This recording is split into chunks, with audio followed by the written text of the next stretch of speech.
Bonjour, dans cette vidéo, je vais vous parler des règles du squash. Donc, le squash est un sport de raquette. Donc, comme tous les sports de raquette, les joueurs vont frapper la balle en alternance. Le squash se joue à 2 joueurs, donc vous allez avoir un adversaire. Le squash se déroule aussi dans un terrain qui est entre 4 murs. Donc, c'est quand même assez particulier, contrairement à la plupart des autres sports de raquette. La balle doit être absolument frappée sur le mur frontal. Donc, le mur frontal, c'est celui qu'on va toujours utiliser, mais on peut également utiliser les murs de côté en premier. Donc, mais en autant que la balle, ensuite de ça, vienne frapper le mur frontal. Donc, par exemple, si j'utilise le mur de côté, je frappe la balle sur le mur de côté, elle vient toucher le mur frontal par la suite. C'est la même chose, il y a une vitre arrière sur le terrain, donc je pourrais même utiliser la vitre arrière pour que la balle vienne frapper le mur frontal par la suite. Les limites du terrain, vous voyez ici, juste au sol, j'ai une plaque de métal. Donc, si la balle frappe la plaque de métal, bien, je viens de perdre l'échange. Un petit exemple, la balle vient frapper la plaque de métal, vous avez entendu le son, je pars l'échange s'arrête, on fait un autre échange. Après ça, vous avez, sur le mur frontal, vous avez une ligne extérieure. Donc, juste en haut du mur frontal, vous avez des lignes extérieures également sur les murs de côté et sur la vitre arrière.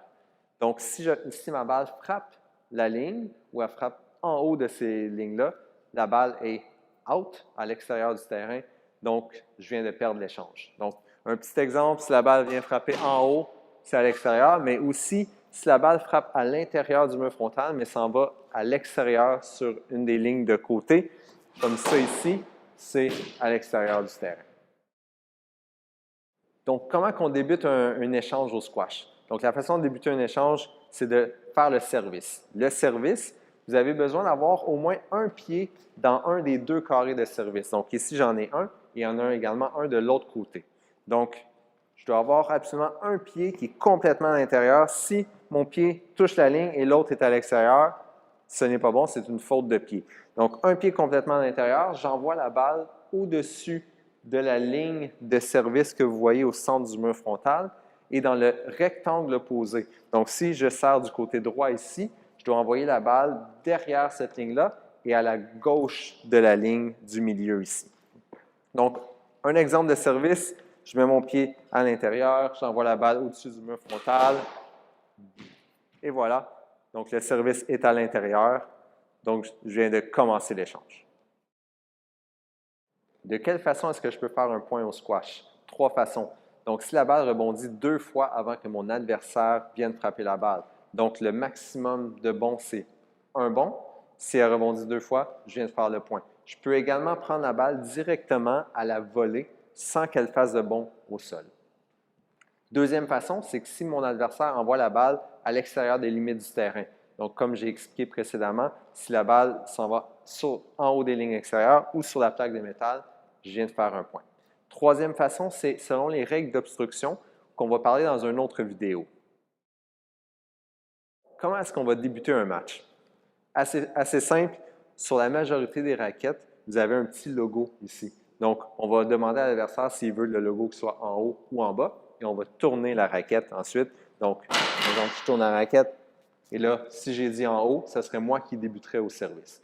Donc, quand je débute au service, je peux choisir de quel côté est-ce que je vais servir. Par exemple, si je décide de commencer mon service à droite, du côté droit, et que je gagne l'échange, là, je vais devoir changer de côté et servir du côté gauche du terrain.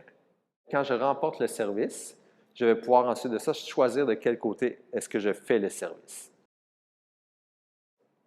Jusqu'à combien de points que le squash se joue? Donc, on peut jouer une partie de 11 points ou de 15 points. Donc, il doit y avoir un minimum de 2 points de différence. Donc, si j'arrive à 10-10 et qu'on joue jusqu'à 11, on doit aller maintenant jusqu'à 12 et c'est illimité, ça peut aller jusqu'à 18-16 par exemple. Et c'est le premier qui gagne 3 parties. Donc, un 3 de 5, le premier qui va gagner 3 parties de 11 ou de 15 points. Donc, quelques règles de sécurité avant de commencer à jouer au squash. La première, qui est très importante, c'est que le port des lunettes est obligatoire pour les jeunes de 18 ans et moins, mais qui est aussi fortement recommandé pour les adultes. Donc, par exemple, je vais mettre des lunettes ici, ça va empêcher que la raquette me frappe dans les yeux ou que la balle vienne me frapper dans les yeux. Autre règle de sécurité qui est importante, c'est de toujours avoir le regard vers la balle. Donc, à ce moment-là, je sais qu'est-ce que mon adversaire fait et je sais à quel moment il va frapper la balle. Donc, encore au niveau des règles de sécurité, je vous suggère de regarder notre prochaine vidéo qui parle des règles d'obstruction. Donc, en connaissant bien les règles d'obstruction et en les appliquant, vous allez jouer vraiment du squash plus sécuritaire. Les règles d'obstruction sont très importantes au squash pour assurer la sécurité de deux joueurs sur le terrain. Donc, ce qu'on veut vraiment au squash, c'est de laisser l'espace à l'adversaire pour frapper son coup et aussi laisser l'espace sur le mur frontal pour qu'il puisse frapper son coup. Quelques petites règles de sécurité avant de rentrer en plus en détail sur les trois types d'obstruction au squash. La première, c'est d'éviter les élans arrière et les élans avant trop gros. Donc, on veut quand même avoir un élan quand même plus petit. Vous allez voir dans d'autres vidéos où nous allons parler de la technique plus en détail. On veut aussi regarder la balle en tout temps. Donc, en regardant la balle en tout temps, ça m'empêche de recevoir une balle par surprise sur moi, mais aussi de libérer le mur frontal pour que mon adversaire puisse frapper la balle et d'éviter d'être trop près de mon adversaire lorsque celui-ci va frapper la balle. Finalement, on veut aussi arrêter l'échange s'il y a un risque de frapper notre adversaire, soit avec notre raquette ou avec la balle. Donc, les trois types d'obstruction qu'il y a au squash, on a le stroke, le let et le no-let. Donc, comment est-ce qu'on va savoir qu'est-ce qui était quoi? Donc, c'est l'arbitre qui va décider quel type d'obstruction que c'était. Donc, si on joue avec un arbitre, ça va être l'arbitre qui va décider si c'est un stroke, un let ou un no-let. Nous, tout ce qu'on a à faire, c'est d'arrêter l'échange et de demander let, s'il vous plaît.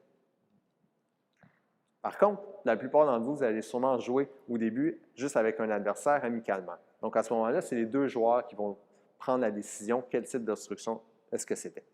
Donc, le stroke, ce que ça veut dire, c'est que ça va être mon point à moi si j'étais le joueur obstrué. Donc, par exemple, si c'était 4-3 pour moi, ça va devenir 5-3 pour moi.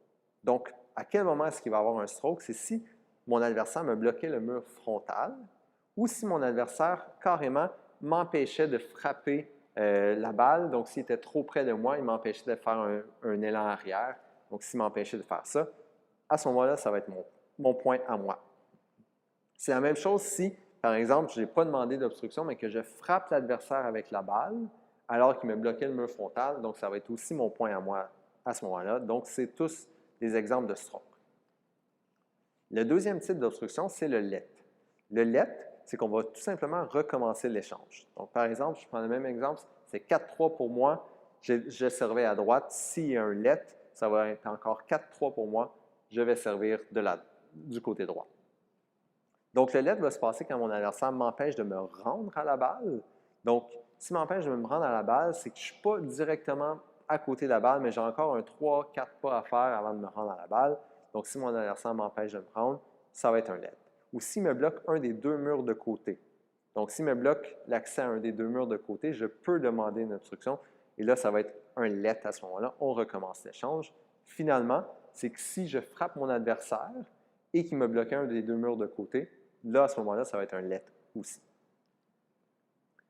Le troisième type d'obstruction, en fait, c'est un no-let. Il n'y a pas d'obstruction. Donc, ça peut se passer quand l'obstruction était minimale. Donc, si par exemple, vous avez juste effleuré votre adversaire avec votre épaule, ou si tout simplement, il n'y avait aucune obstruction. Premièrement, bien sûr, on a besoin d'une raquette. Donc, il y a différents types de raquettes, différentes formes, différentes marques. Il y a des raquettes juniors, il y a des raquettes adultes, il y a des raquettes qui sont plus lourdes que d'autres. Deuxièmement, on a besoin d'une paire de lunettes. Donc, pour la sécurité, on vous recommande de porter des lunettes en tout temps en jouant au squash.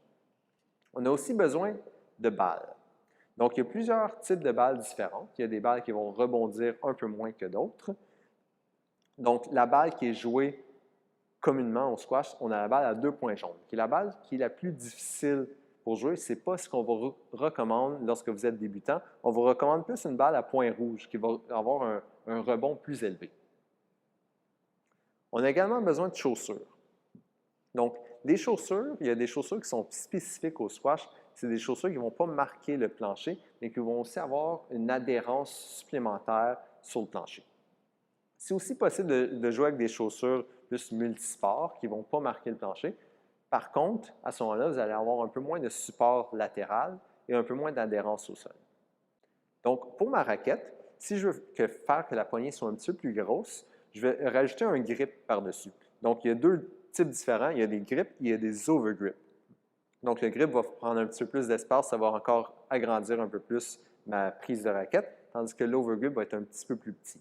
Finalement, on vous conseille de vous rendre à la boutique au service qui est à l'intérieur de la Sportec. Donc, la boutique au service sont spécialisées en sport de raquette. Ils ont tout l'équipement de squash que je viens de vous mentionner. Vous allez même pouvoir essayer différentes raquettes avant de les acheter. Donc, la prise de raquette est très importante lorsque vous allez commencer à jouer parce que c'est vraiment difficile à changer lorsque ça fait 2-3 ans que vous jouez au squash.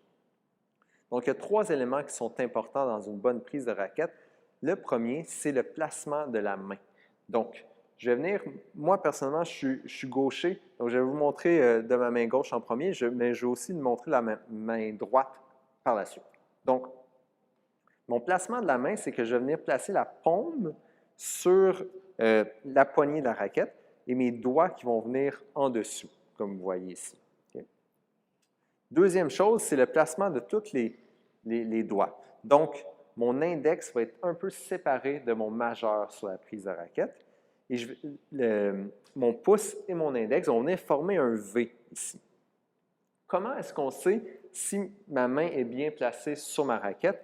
Bien, un petit truc assez simple, c'est par exemple, moi je suis gaucher, mais c'est que ça va être mon côté droit de la raquette. Si je fais une ligne avec ce côté droit-là, il va venir au centre de mon pouce et de mon index. Okay? Donc, tout simple, mon côté droit s'en vient juste au centre. Et là, à ce moment-là, je sais que ma main est assez fermée sur ma raquette ou non. Donc, si par exemple, ma main était trop ouverte, comme ça, là, je fais le côté droit, mon côté droit, il s'en va directement sur mon pouce. Ça ne marche pas. Je ne pourrai pas avoir une bonne ouverture de la face de raquette lorsque je vais frapper la balle. Donc, je ferme ma main un petit peu plus à ce moment. Donc, si vous êtes droitier maintenant, c'est assez simple. Je viens placer ma main sur ma raquette. Et là, pour savoir si ma main est assez fermée ou si elle est trop ouverte, c'est d'y aller avec le côté gauche de ma raquette. Est-ce qu'il va venir se placer à l'intérieur ici, entre mon pouce et mon index? Et c'est la même chose ici. Vous voyez que j'ai une légère, dans le fond, mon majeur et mon index sont un petit peu plus éloignés que les autres doigts. Troisième chose qui est très importante sur ma prise de raquette, c'est la tension que je vais mettre sur la poignée de la raquette.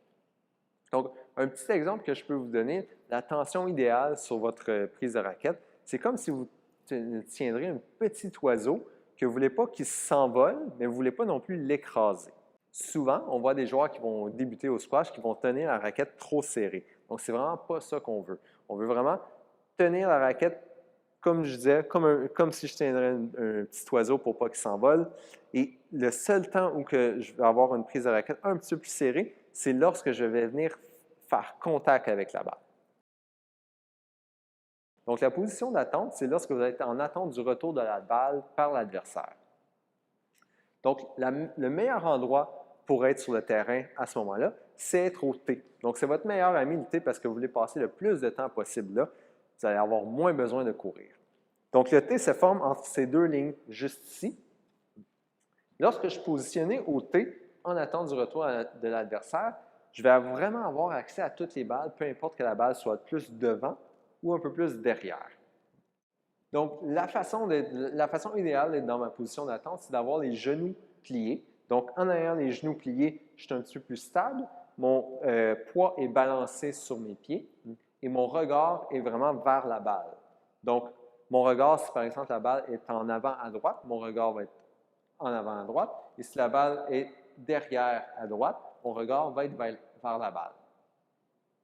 Et finalement, ma raquette va être un petit peu plus élevée que mon poignet. Donc, je ne veux pas avoir la raquette comme ça ici, parce que ça va être difficile pour moi après ça de lever ma raquette et aller frapper mon cou. Je veux que ma raquette soit juste un petit peu plus élevée que mon poignet. Comment est-ce qu'on va se déplacer quand on va sortir de la position d'attente? C'est qu'il va y avoir un léger, on appelle ça le split step au squash. Donc, il va y avoir un léger mouvement qui va provenir des chevilles et du genou, un léger mouvement de saut qui, ça ne va pas nécessairement quitter le sol, mais ça va me propulser vers l'avant. Donc, par exemple, là, je fais un petit exemple ici, juste ce petit léger mouvement-là va me permettre de me déplacer vers la balle. Donc, Un dernier petit exemple, je pars et là, ça va me permettre de venir bouger. Par exemple, si je veux aller vers l'avant, je vais venir commencer mon mouvement. Finalement, la position d'attente est très importante au squash parce que c'est ça qui va vous permettre d'accéder vraiment à toutes les balles sur le terrain. Donc, le coup droit en parallèle est un des coups les plus importants au squash qui va vous permettre de faire déplacer votre adversaire en fond de terrain et de regagner le T afin d'être au centre du terrain.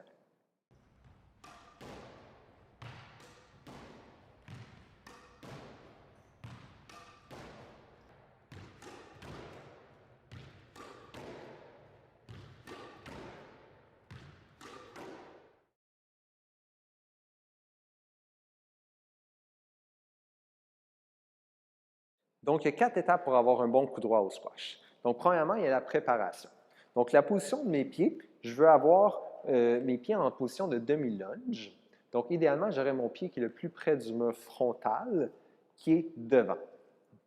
Ensuite de ça, j'ai mes hanches et mes épaules qui sont face au mur de côté. Donc, oui, au squash, on veut toujours avoir des épaules et des hanches face au mur de côté pour être en mesure de faire un bon coup.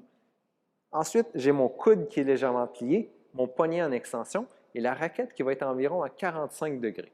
Donc, la deuxième étape maintenant, c'est le commencement de mon élan. Donc, qu'est-ce qui va se passer au commencement de mon élan? C'est que le coude et l'épaule vont commencer à bouger. Et là, vous allez voir que le bout de ma raquette ici va venir pointer la balle qui va s'en venir vers moi. Donc, ça, c'est vraiment le début de mon élan. Et là, vous voyez que je pars de la préparation, je m'en vais dans le début de mon élan. Donc, ma raquette va descendre avec mon coude et mon épaule qui commencent à bouger. Donc, une fois que je suis ici, la troisième étape, ça va être mon point de contact. Donc, pour passer du point de contact au commencement de mon élan, c'est important de mentionner que la trajectoire de ma raquette va aller vers du bas vers le haut. Donc, ça va me permettre de donner de la hauteur à la balle pour l'envoyer en fond de terrain. Donc, je pars d'ici, point de contact qui est légèrement devant mon épaule de frappe. Et vous voyez qu'au point de contact, la raquette, ma face de raquette est légèrement ouverte. Et mon coude est pratiquement en extension complète. Donc, il n'est plus nécessairement très plié, il est pratiquement en extension, mais pas tout à fait déplié. Donc, point de contact, je frappe la balle, c'est là que je vais faire un contact avec la balle. Finalement, la quatrième étape, c'est l'accompagnement. Donc, je vais continuer au travers de mon élan pour que la raquette vienne pointer vers le mur frontal. Donc, encore, là, vous voyez que le coude est pratiquement en extension et le poignet aussi qui va venir s'étendre vers la balle.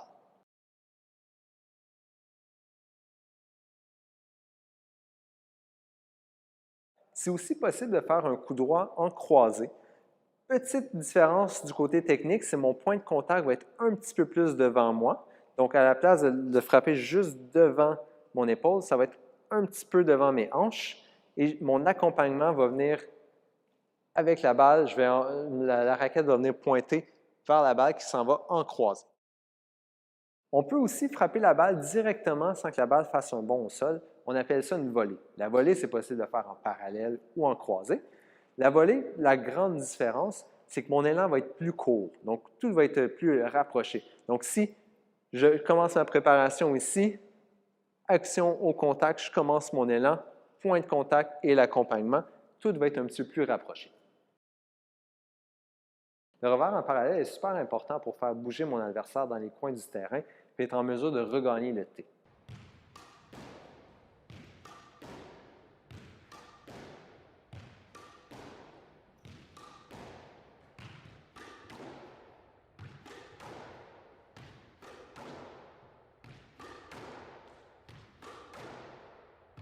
Il y a 4 étapes pour avoir un bon revers en parallèle au squash. La première étape est la préparation. Mes hanches et mes épaules vont venir face au mur de côté. J'ai une bonne position en demi-lunge. Je viens mettre ma raquette qui est élevée et derrière moi. Et mon épaule ici, pour moi, c'est mon épaule gauche qui s'en vient pratiquement en dessous de mon menton. Vous voyez que mon poignet ici est en extension et j'ai commencé à avoir une légère rotation des épaules. Donc, contrairement au coup droit, je viens mettre un petit peu plus de rotation dans ma préparation de la raquette pour le revers. Ensuite, quand je vais commencer mon élan, vous allez voir que mon épaule et mon coude vont venir en descente et que ma raquette va venir un peu contourner mon corps. Donc, je ne viendrai pas baisser directement devant moi, ma raquette va venir descendre un petit peu derrière moi et c'est là que mon élan va débuter. Ensuite, le point de contact de la balle, contrairement au coup droit, va être encore un petit peu plus devant moi. Donc, pratiquement à égalité ici avec ma hanche et mon épaule gauche, ma face de raquette qui est ouverte. Donc, pour donner de la hauteur à la balle. Et je vais finir mon élan en accompagnant la balle pour venir pointer ma raquette face au mur frontal, mon coude et mon poignet qui sont en extension. Une des choses qui est importante au revers, c'est l'action encore de l'avant-bras qui va être super importante pour me donner la puissance. Donc, quand je suis ici dans mon début d'élan, vous voyez que mon action de l'avant-bras va venir faire une supination et c'est ici que je vais être en mesure de générer la puissance. Donc, deux façons de générer la puissance. Un, c'est avec la rotation de mes épaules et mon transfert de poids, mais aussi avec la supination de mon avant-bras jusqu'au point de contact. La hauteur de la balle, quand je vais la frapper, ça va être environ entre la hauteur de mon genou et de mes hanches. C'est vraiment la hauteur idéale, mais ça se peut que des fois, vous devrez prendre une balle qui est plus basse ou encore plus haute. Ça va dépendre du rebond de la balle et de la situation. Le service, c'est le seul coup où vous avez complètement le contrôle. Donc, le service, mon objectif au service, ça va être de mettre mon adversaire en difficulté dès le début de l'échange.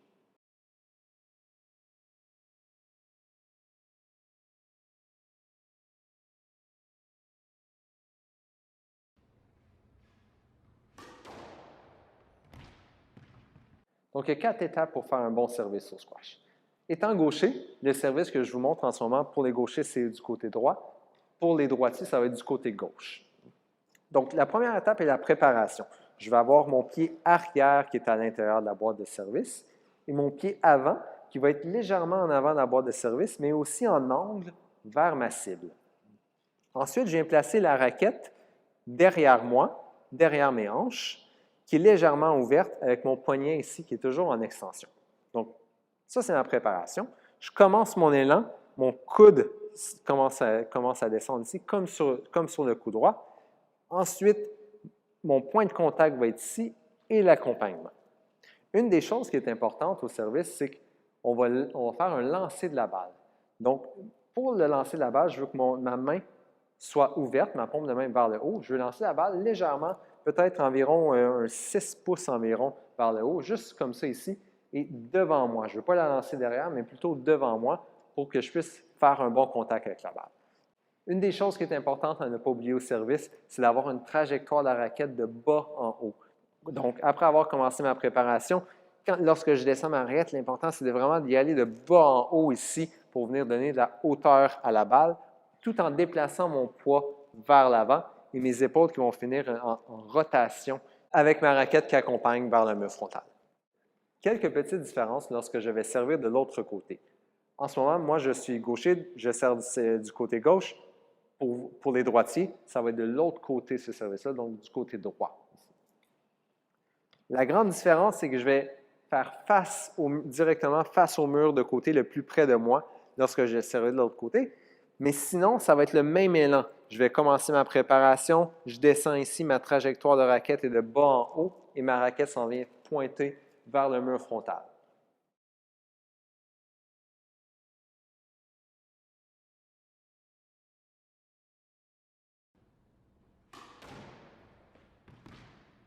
Finalement, la chose qui est importante à ne pas oublier après son service, c'est de revenir au centre du terrain après avoir fait votre coup. Je fais mon service, je reviens au centre du terrain. La seule condition, c'est de ne pas envoyer la balle au centre. Mon service, je vais l'envoyer le plus possible près des murs de côté pour mettre mon adversaire en difficulté et ainsi avoir accès au centre du terrain. Le retour de service est important afin de neutraliser l'avantage de mon adversaire au service. Pour faire un bon retour de service, le coup idéal va être en hauteur et en parallèle. Si je suis incapable de faire un bon coup en parallèle, c'est possible de faire un bon coup en croisé également en hauteur. Et mon objectif principal va être de regagner le T avant que mon adversaire puisse frapper son prochain coup.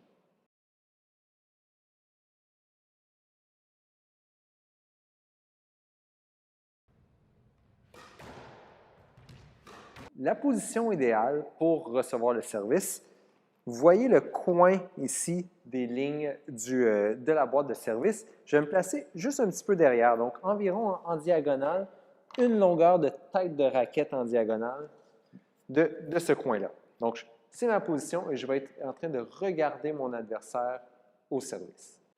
Le deuxième élément qui est important au retour de service, ça va être le mouvement des pieds. Dépendamment de où est-ce que la balle va rebondir au sol, je vais vouloir être en mesure de bouger les pieds vers l'avant, vers l'arrière ou même sur le côté.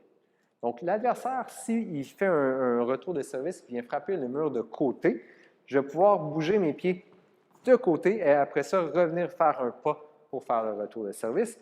Si l'adversaire fait un coup qui est plus devant, je vais pouvoir bouger les pieds vers l'avant pour aller faire mon retour de service. C'est possible de prendre le retour à la volée ou laisser la balle faire un bon sol et ensuite le reprendre.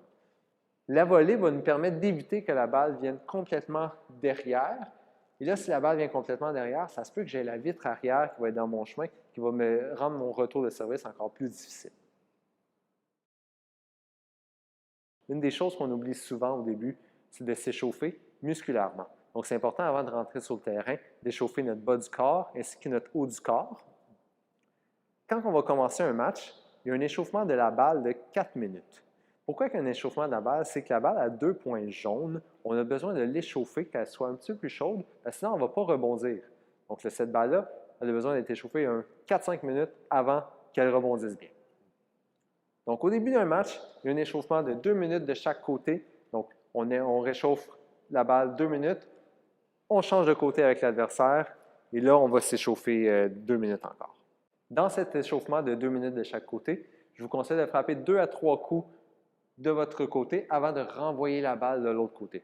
Donc, plus que ça, ça va être un petit peu trop long. Les tactiques vont vous permettre de gagner au squash.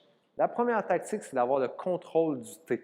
Donc, comme mentionné précédemment, c'est important de revenir au T après chaque coup, mais plus vous allez passer du temps dans cette zone-là, plus que ça va vous permettre de courir moins sur le terrain.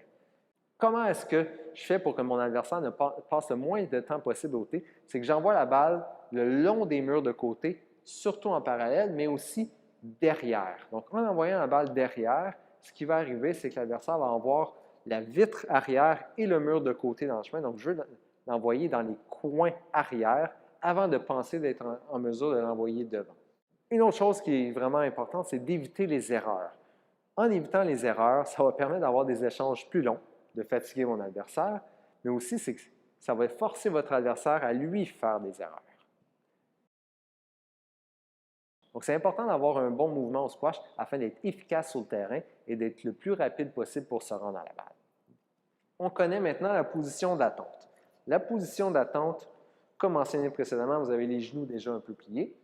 Là, comment est-ce que je vais faire pour partir de la position d'attente? Ça va dépendre de où est-ce que la balle se dirige. Si la balle se dirige vers l'avant, je vais aller directement vers la balle. Donc, par exemple, la balle se dirige vers l'avant, je m'en vais directement vers la balle ici. Si la balle se dirige vers l'arrière, je vais commencer mon mouvement avec un pivot et ensuite me diriger directement vers la balle. Après avoir commencé mon mouvement et me diriger vers la balle, ça va être important de tourner son corps vers le mur latéral. Donc, par exemple, je commence mon mouvement, je me dirige la balle et en même temps, je vais commencer à tourner mon corps vers le mur latéral.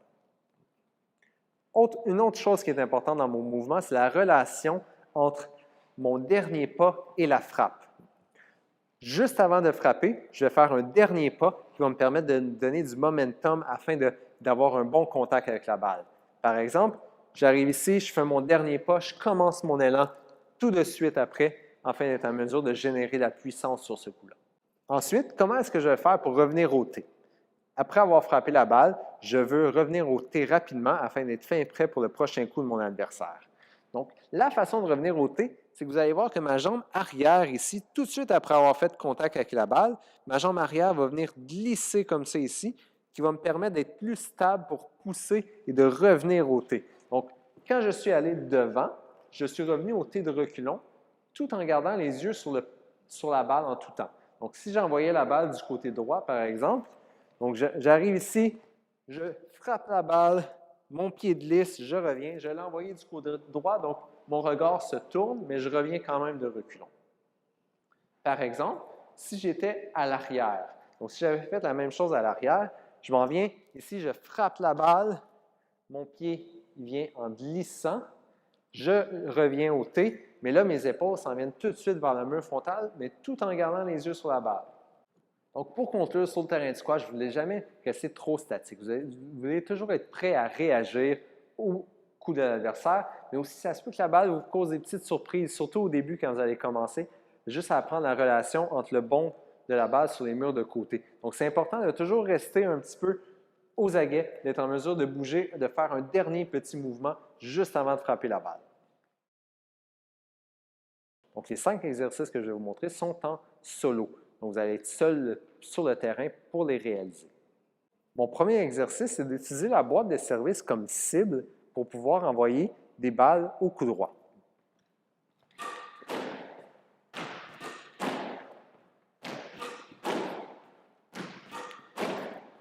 Donc, vous voyez ici que je ne veux pas frapper la balle trop fort dans cet exercice. Le but est tout simplement d'apprendre à contrôler la vitesse de mon élan. Ce deuxième exercice, tout simplement, c'est de faire la même chose que je viens de réaliser, mais du revers.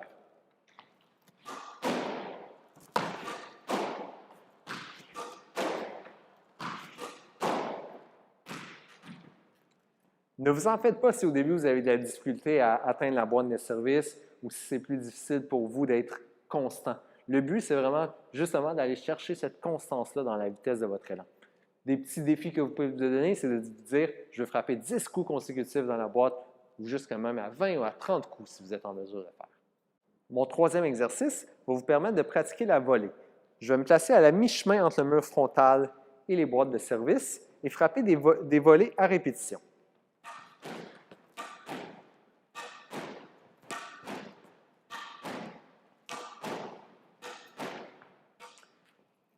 Donc, encore une fois, vous pouvez vous donner des objectifs d'en frapper 10, 15, 20 consécutifs. Et une fois que vous êtes en mesure de faire ces objectifs-là, je vous encourage à reculer sur le terrain. Donc, d'aller de plus en plus loin sur le terrain. Donc, ça va être de plus en plus difficile pour vous de réaliser cet exercice. Le quatrième exercice, c'est de faire la même chose, mais du revers. Donc ici, je vais commencer encore à la mi-chemin. Si j'ai de la facilité, je peux même me reculer jusqu'ici à la première boîte de service.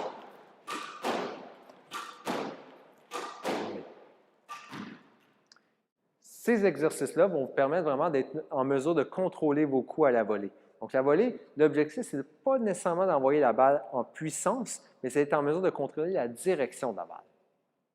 Le cinquième exercice, c'est d'utiliser les murs de côté pour frapper la balle. Celui-là est un petit peu plus difficile, donc ça se peut que ça vous prenne quelques temps avant de le réussir. Je vais commencer ici du coup droit, frapper la balle sur le mur de côté, et ensuite, vous allez voir ce qui est bien avec cet exercice-là, c'est que ma raquette va déjà être prête pour commencer mon revers. Je vous montre un exemple.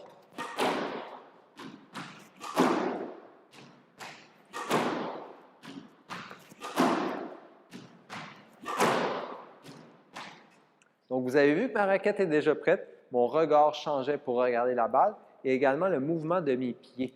Donc, je commençais du coup droit, mon pied droit était devant. Oups, je m'en vais du revers, mon pied gauche était devant.